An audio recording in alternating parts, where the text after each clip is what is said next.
Nunca pensé que volver de una cirugía menor terminaría siendo la escena más humillante de mi vida.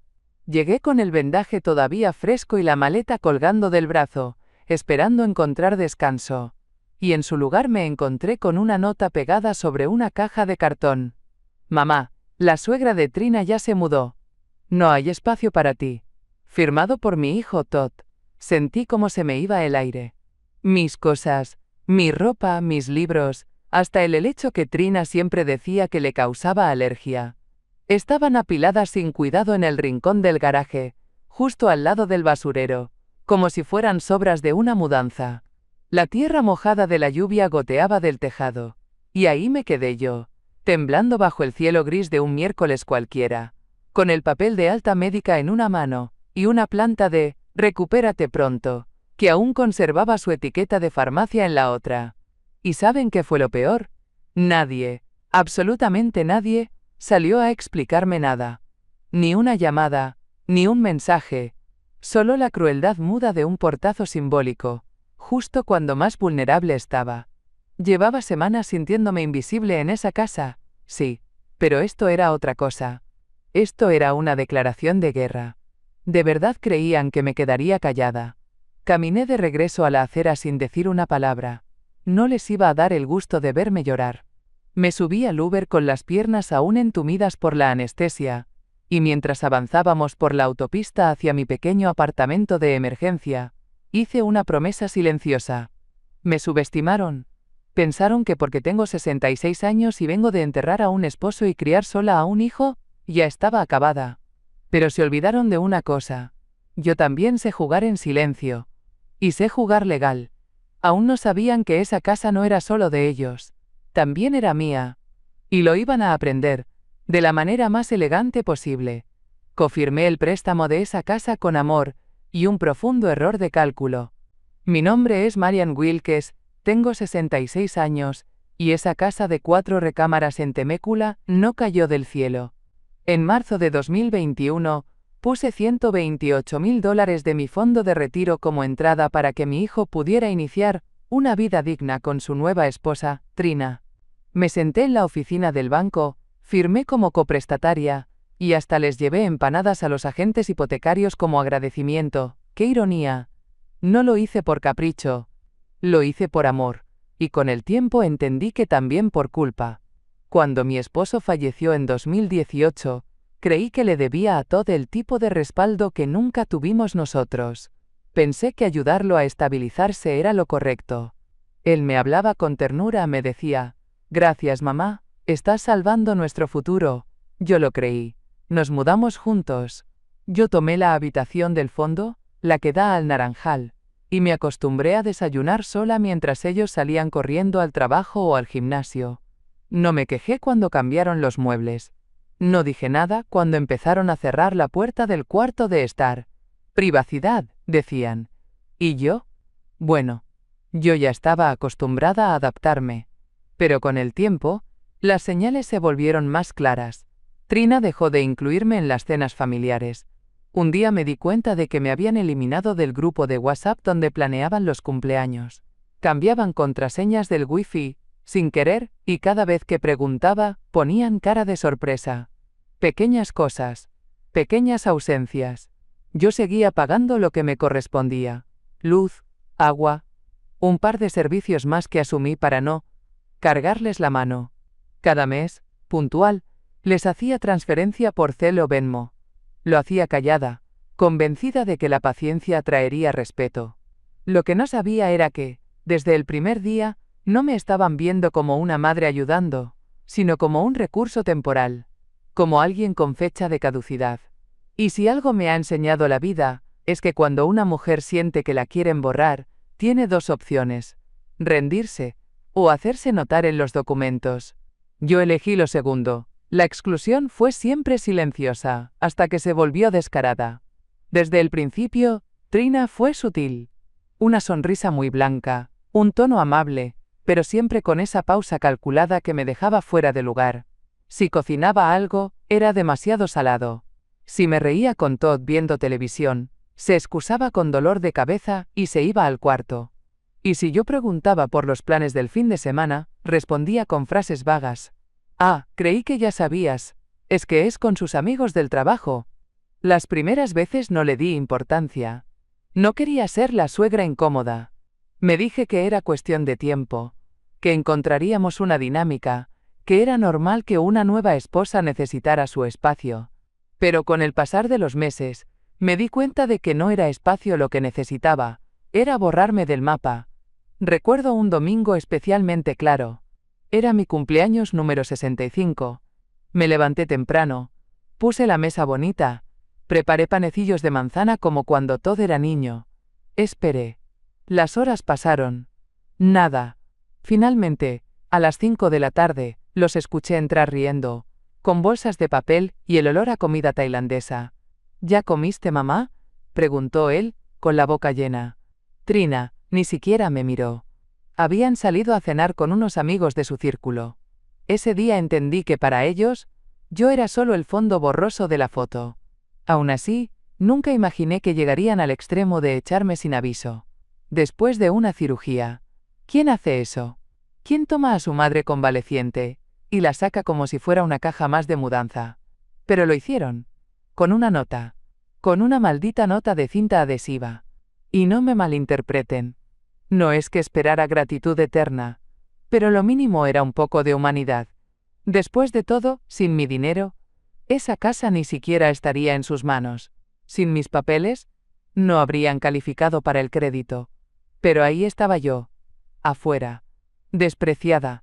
Y por primera vez en mucho tiempo, sentí algo que no era tristeza. Era claridad. Y cuando una mujer ve con claridad, hay decisiones que se toman solas. Volver a empezar duele, pero no más que quedarse donde no te quieren.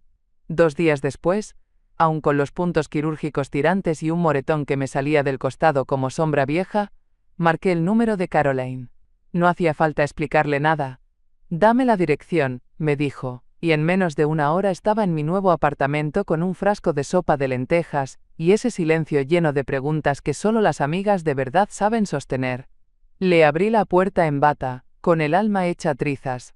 Apenas crucé palabra, ella vio mis cosas amontonadas en bolsas, el helecho en un balde de pintura, y entendió todo sin que yo hablara.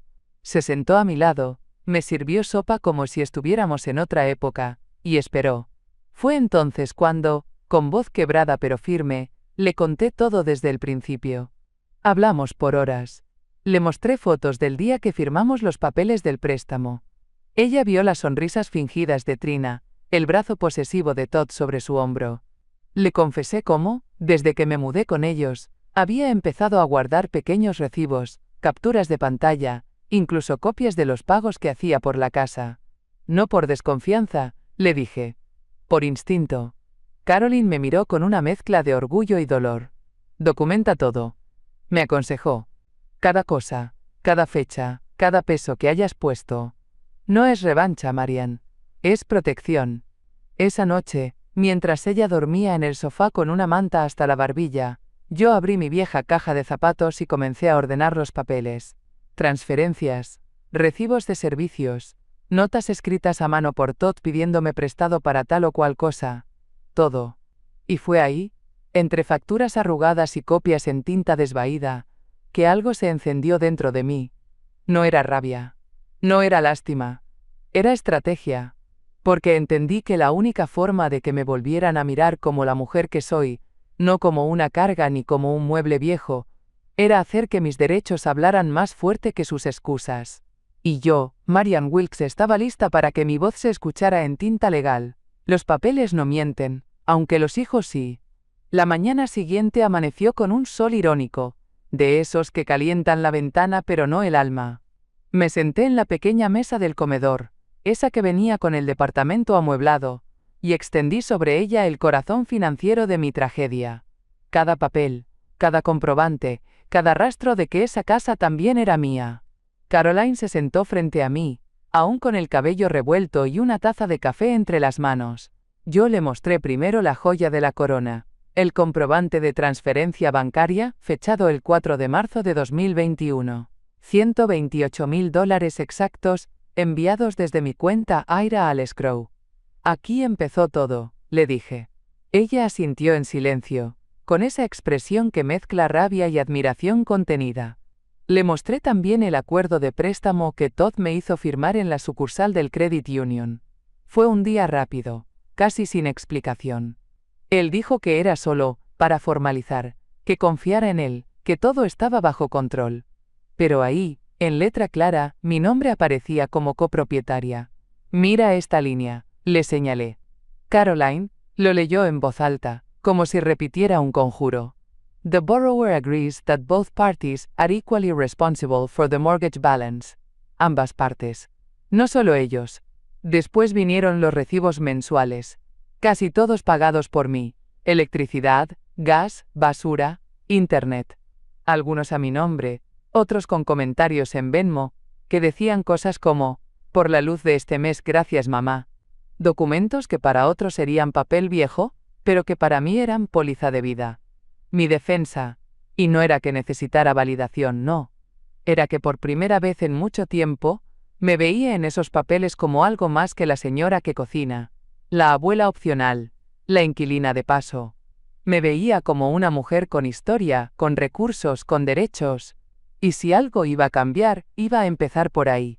Por recordarle al mundo, y a mi propio hijo, que Marianne Wilkes no era una invitada en su propia inversión. La primera carcajada de Todd fue la última gota.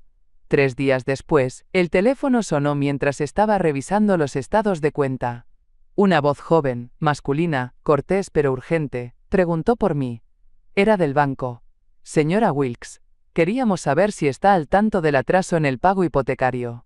Sentí un calor seco subirme por la nuca. ¿Qué atraso?, pregunté, ya sabiendo que la respuesta no me iba a gustar. Colgué en silencio, temblando un poco pero no del susto. Era furia contenida, esa que viene en oleadas y se asienta justo detrás del esternón. Llamé a Todd de inmediato. Atendió como si nada, con ese tono de quien siempre está muy ocupado para prestar atención. Le expliqué lo que el banco me había dicho. Se rió. Literalmente, se rió. No te preocupes por eso, mamá, eso es cosa de adultos. Y yo me quedé helada. ¿Cosa de adultos? ¿A quién creía que le estaba hablando? ¿A una señora despistada que firmó papeles sin leer? Estoy al tanto de todo, Todd. Respondí con voz baja, casi sin aliento. Solo quiero saber si piensas resolverlo. Volvió a bromear, me lanzó una frase cualquiera sobre cómo las cosas están ajustadas, y cambió de tema. Después colgó. Me quedé con el teléfono en la mano como si me pesara. Sentí que no me hablaba mi hijo sino un extraño. Uno con una sonrisa que no veía, pero que se oía clara. Una sonrisa confiada, de esas que solo tienen los que creen que uno nunca se va a atrever. Pero yo ya no era la madre que decía que sí a todo. No después de lo que había vivido. No después de estar de pie, convaleciente, frente a un garaje lleno de mis recuerdos, tratados como basura. Ese mismo día me senté frente al computador, respiré hondo, y pedí mi reporte de crédito completo. Algo me decía que lo que estaba viendo era apenas la superficie. Porque si Todd era capaz de burlarse así, de ocultarme un atraso, ¿qué más habría hecho sin que yo lo supiera? Iba siendo hora de averiguarlo todo. Una verdad impresa vale más que 1000 promesas. El informe llegó una semana después, y lo abrí como quien abre la puerta de un sótano que huele raro, sabiendo que algo está mal, pero sin estar lista para lo que va a encontrar.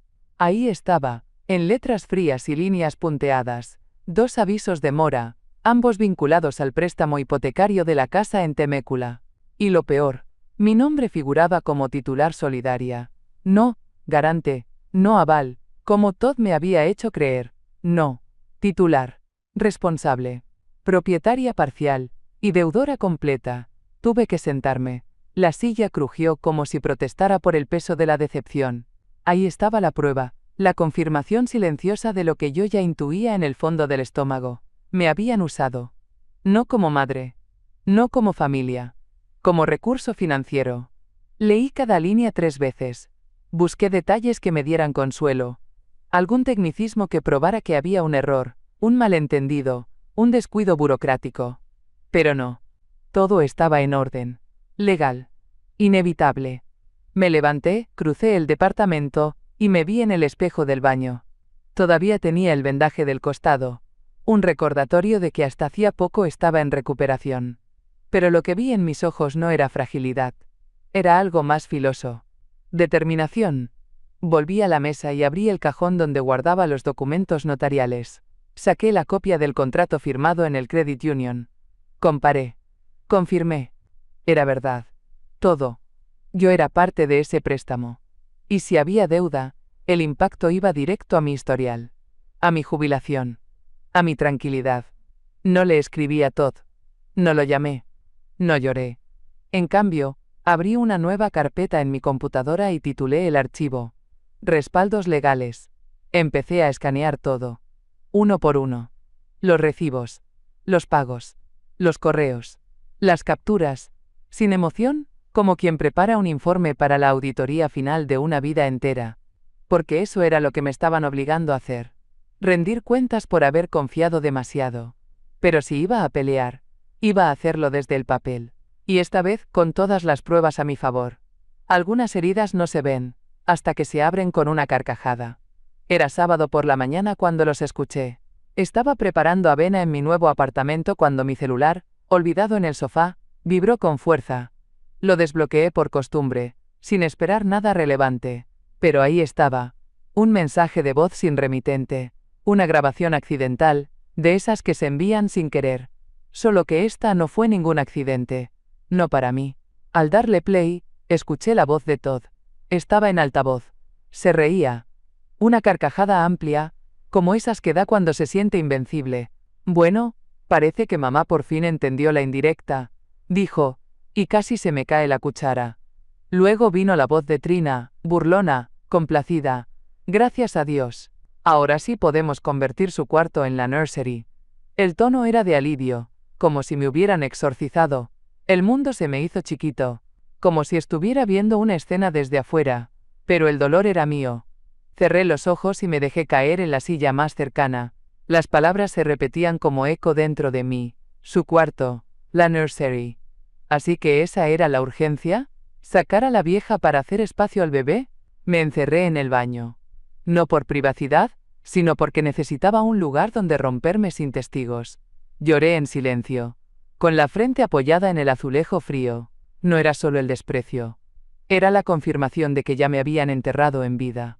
Pensé en el limonero del patio, en la lámpara de lectura que instalé en esa habitación cuando aún era mi rincón. Pensé en cada gesto de cariño que les ofrecí, y en cómo, con una sola frase, lo convirtieron en estorbo. Pero entre cada sollozo, algo se fortalecía. Algo que ya no era tristeza. Era el principio de otra cosa. Una línea que se dibujaba clara entre el pasado que me expulsó, y el futuro que yo misma iba a construir. Y en ese baño diminuto, entre lágrimas viejas y rabia nueva, juré que si iban a usar mi casa para construir una vida, sería sin mí, o sin casa.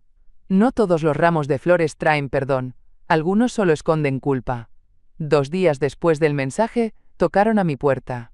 Eran casi las 7 de la noche. Afuera, el sol ya se estaba escondiendo detrás de los edificios de Winchester Road. Me asomé por la mirilla y ahí estaban. Todd, con su sonrisa ensayada y Trina, sosteniendo un ramo de tulipanes mustios con una etiqueta de clearance todavía pegada al celofán. Respiré hondo. No por nervios sino para contener el asco. Abrí la puerta con calma, dejando apenas espacio para que sus palabras pasaran, pero no ellos. Todd fue el primero en hablar, como siempre. Mamá, hemos estado pensando. Tal vez podríamos llegar a un acuerdo. No queremos problemas, ¿sabes? Podrías darnos control total de la casa, así sin tanto papeleo. Y nosotros nos encargamos de todo. Luego Trina añadió, bajando la voz como si fuera una oferta secreta. Incluso podríamos darte $5,000, como agradecimiento. $5,000. Por una inversión de más de 100,000. Por años de silencio. Por haber sido su salvavidas financiero. Trina sonreía como si estuviera dándome una joya. Y Todd, con las manos en los bolsillos, evitaba mirarme de frente. Sabían que estaban pateando el tablero. Solo que aún no sabían que yo también tenía mis fichas. Sonreí. Una sonrisa medida, de esas que no llegan a los ojos. Lo voy a pensar, les dije con voz templada. No les debía ni una sílaba más. Luego cerré la puerta con firmeza. caminando directo al escritorio donde guardaba mi celular. Abrí mi aplicación de contactos y eliminé sus nombres de mi lista de emergencias, uno por uno, sin temblar, porque si algo me había enseñado esa visita era que ya no buscaban una madre, solo buscaban una firma, un permiso, una rendición. Pero yo no iba a darles nada, ni un sí, ni un centavo, ni mi nombre en caso de emergencia, porque si me querían fuera de sus vidas, entonces no podían contar con mi respaldo cuando las cosas empezaran a temblar, y lo que ellos no sabían es que ya estaban por caerse. Una decisión silenciosa puede tener más fuerza que 1000 gritos. Esa noche, cuando Caroline se fue, me quedé sola con la lámpara encendida y los papeles esparcidos sobre la mesa. El aire del apartamento olía a jazmín marchito. La plantita de bienvenida que había traído aún resistía en su maceta de supermercado. Y yo me senté en silencio, como si estuviera esperando que alguien hablara. Pero ya no necesitaba más opiniones. Las respuestas estaban ahí, claras como el cristal. Revisé por última vez la escritura, el estado del préstamo, la cláusula de copropiedad. Nada en ese documento me ataba a ellos más allá del deber legal, y ahora, ni siquiera eso era vínculo suficiente, no después de haber sido tratada como un estorbo. Tomé un lápiz y escribí una lista en el dorso de un sobre vacío. Opciones legales. La titulé. Y mientras mi té se enfriaba sin que le diera un solo sorbo, fui tachando lo que no me servía. No quería confrontaciones. No quería escándalos. No quería rogar por reconocimiento. Solo quería justicia. Pero la verdadera, la que se firma con tinta negra y se registra en archivos que no se borran. Cerré la carpeta con los documentos y la coloqué en una bolsa de tela, junto con las copias escaneadas que había hecho días antes. Luego me senté frente al computador y escribí un correo. Asunto: consulta de partición legal de propiedad. Para Stay, un abogado recomendado por Caroline. No lo conocía personalmente, pero ella juraba por él. Me bastaba. Envié el mensaje y apagué el monitor. No sentí alivio. No sentí venganza. Sentí firmeza. Esa clase de calma que solo llega cuando una mujer, después de años de ceder, decide que ya no se mueve más por voluntad ajena. No les iba a decir nada. No necesitaban saberlo. Porque si ellos pudieron sacarme de esa casa sin aviso, yo también podía hacer lo mío sin anunciarlo. Silencio por silencio. Pero el mío sería legal. Y definitivo. Porque si algo aprendí de ese garaje lleno de mis cosas, es que hay batallas que se ganan sin levantar la voz. Solo los papeles. Un buen abogado no solo defiende, también afila la dignidad. El 3 de abril me presenté puntualmente a la oficina del licenciado Goodwin. Un despacho pequeño, sobrio, con alfombra beige y una secretaria que hablaba en susurros.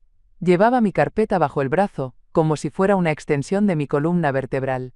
Cuando él me recibió, lo hizo con un apretón de manos firme y sin preguntas innecesarias. Solo dijo: he leído su correo. Dígame en qué momento quiere comenzar. Le conté todo. Sin dramatismos, sin adornos, solo los hechos. El préstamo, la escritura, la copropiedad, el desalojo encubierto. Goodwin tomó notas mientras asentía, con ese gesto profesional que transmite más respeto que lástima. Cuando terminé, se quitó los lentes y me dijo: esto se puede resolver, pero hay que actuar ya. Ese mismo día, iniciamos un procedimiento de partición judicial. Es decir, pedimos que el juez ordenara la venta del inmueble, ya que la propiedad estaba dividida entre dos partes, pero la convivencia se había roto de forma irreversible. Además, congelamos el título de la casa para impedir que todo Trina intentaran refinanciar o mover un solo centavo sin mi firma. Fue él quien me puso en contacto con un comprador especializado en propiedades con situación complicada. Un inversionista discreto, acostumbrado a transacciones rápidas, que buscaba casas en copropiedad, especialmente aquellas donde una de las partes estaba dispuesta a vender ya. No me entusiasmé al principio. Pensé que sería un proceso largo, lleno de obstáculos. Pero el abogado tenía algo más que experiencia. Tenía precisión. Y más importante aún, tenía paciencia conmigo. Nunca me hizo sentir torpe por mis preguntas, ni me apuró. Marian, usted no está aquí por error.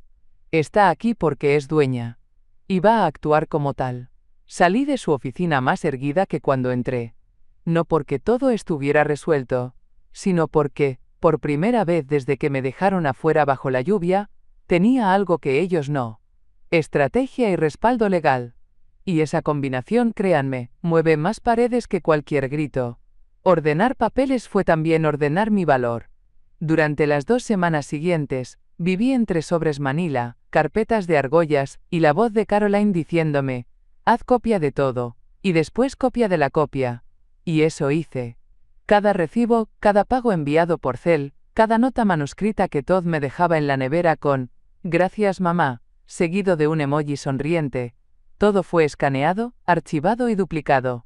Un juego de respaldos quedó con Caroline, sellado en una caja de plástico bajo su cama. El otro, lo guardé en una caja de seguridad en la sucursal de Chase más cercana. No era solo documentación. Era mi defensa emocional.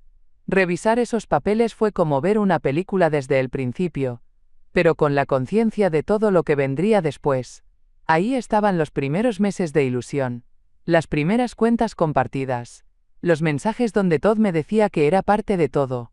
Y poco a poco, las ausencias, los silencios, la indiferencia. Cada hoja era un testigo. Cada número, una huella de lo que entregué sin reservas. Hubo un momento, al final de una tarde, en el que me detuve frente al ventilador portátil de mi escritorio, con una factura en la mano, y me di cuenta de que no estaba llorando. No porque no doliera, sino porque el dolor ya se había transformado en algo más útil, claridad. Ese orden externo, estaba limpiando el caos que ellos me dejaron. Porque no solo me sacaron de una casa, me sacaron del lugar emocional donde me habían colocado durante años, el rincón del sacrificio silencioso. Y al clasificar cada documento, cada transacción estaba también reescribiendo mi historia. No como víctima, sino como una mujer que construyó, sostuvo y ahora exigía. No justicia poética, justicia concreta. De esas que se firman, se sellan y se ejecutan. Porque si ellos podían hacer planes de familia sin mí, yo también podía hacer planes sin avisar. Y los míos ya estaban en marcha. Cuando una mujer organiza sus aliados, no hay retroceso. Mientras yo organizaba mis pruebas, Caroline asumió un nuevo rol sin que nadie se lo pidiera, mi escudo. Se ofreció a ser quien filtrara cualquier intento de contacto, quien contestara llamadas, quien respondiera mensajes con respuestas ambiguas como, Marian está descansando, o te devolverá la llamada cuando pueda. Yo, en ese tiempo, no quería oír voces falsas, ni promesas vacías. Solo necesitaba avanzar sin distracciones. Mi sobrino Brandon, hijo de mi hermana mayor, ese que siempre decía, tía Marian, usted tiene más cabeza que medio banco, resultó ser más útil de lo que imaginé. Es asesor financiero y, al enterarse del asunto, se puso de mi lado sin preguntar. Él fue quien se encargó de revisar comparables de propiedades en Temecula, contactar al comprador que el abogado había sugerido, y negociar como quien juega ajedrez con los ojos cerrados. El resultado, una oferta en firme de $720,000, en efectivo, sin condiciones, con cierre en 14 días. El único requisito, la casa debía estar desocupada el 30 de abril.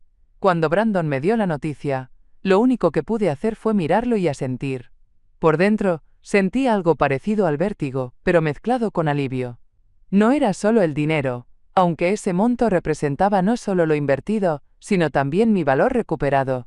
Era la posibilidad de cerrar un capítulo sin mendigar comprensión. Ese mismo día, Caroline me llevó a celebrarlo con un café con leche y pan dulce. Nada ostentoso. Solo nos sentamos frente al ventanal del local, viendo pasar la vida mientras ella me decía, ya estás del otro lado, Marian. Ya lo lograste. No dije nada. No por falta de palabras, sino porque en mi silencio cabía una historia entera.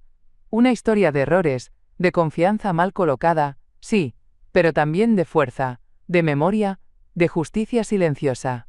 Y ahora que todo iba tomando forma, solo faltaba el último movimiento. El más frío. El más firme. El más necesario. No hay frontera más clara que una carta certificada. El 27 de abril, con los documentos firmados y el depósito ya reflejado en mi cuenta, preparé el sobre más importante de mi vida. Lo hice con la meticulosidad de una costurera preparando su última puntada. Dentro coloqué 3 cosas.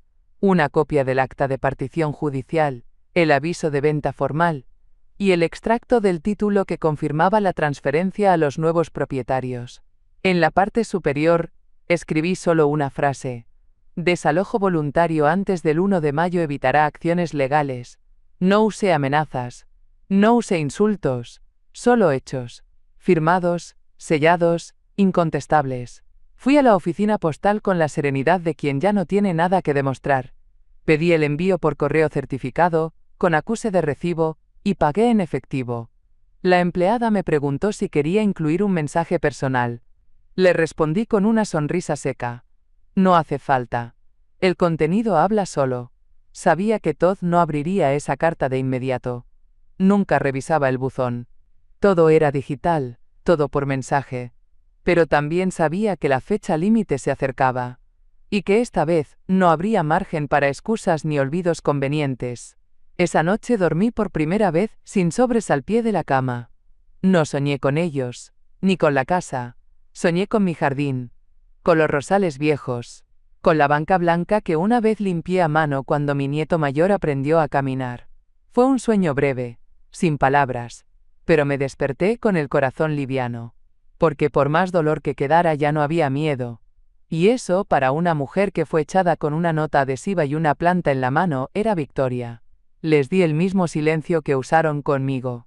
Pero el mío estaba respaldado por la ley, por la escritura, y por el nuevo horizonte que ya no incluía ni sus desprecios, ni su cinismo.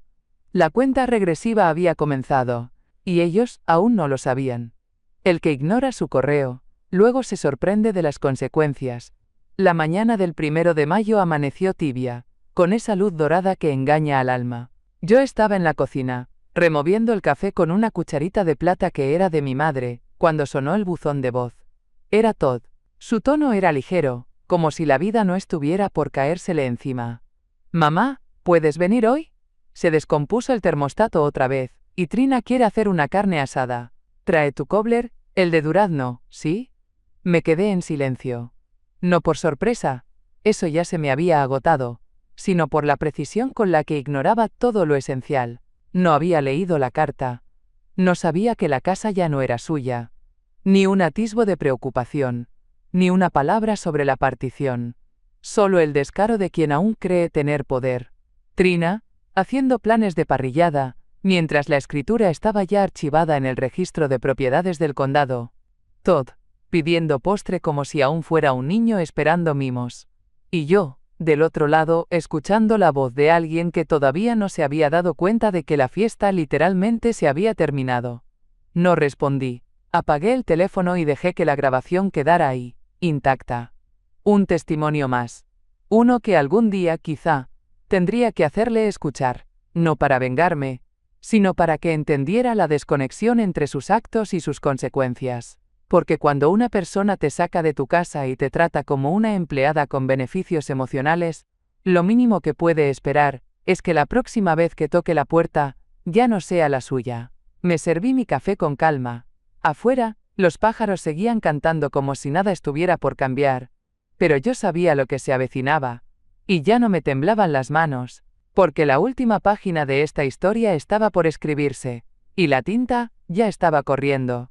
Hay silencios que pesan más que cualquier grito. Ese fue uno de ellos. A las 2 en punto bajé del auto frente a la casa que una vez llamé hogar. Llevaba puestos mis pantalones de lino gris y zapatos planos. Nada ostentoso. Pero todo en mí decía presente. A mi lado el licenciado Goodwin sostenía la carpeta con los documentos de cierre.